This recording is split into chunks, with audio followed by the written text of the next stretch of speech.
Angela Merkel, la conservatrice, face au social-démocrate Martin Schulz. Et l'actuelle chancelière va entrer dans l'arène sereine.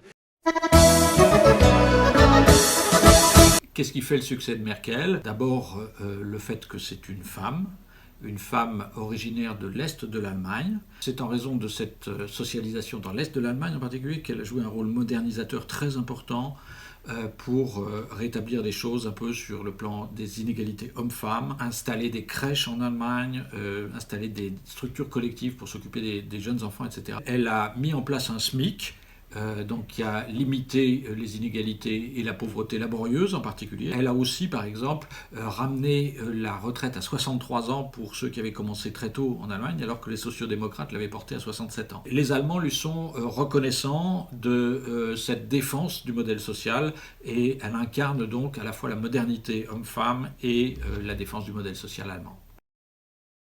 Non, pas du tout. Elles expliquent la montée de la pauvreté en Allemagne, qui est aujourd'hui beaucoup plus importante que chez nous. Il y a 3 fois plus de retraités pauvres en Allemagne qu'en France. Il y a plus de salariés pauvres en Allemagne qu'en France. Elles ont permis l'entrée des femmes sur le marché du travail allemand dans des conditions très inégalitaires, avec des temps très partiels, dans le cadre en particulier de ce qu'on appelle les mini-jobs. Ils sont partout à Berlin.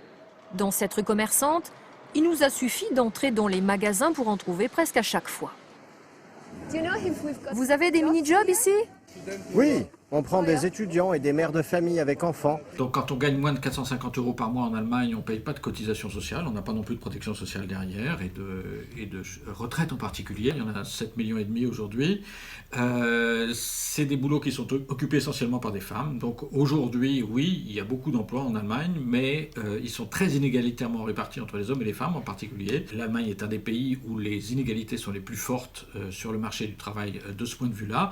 C'est une solution qui est évidemment totalement inacceptable pour la France, donc ça ne peut pas être un modèle.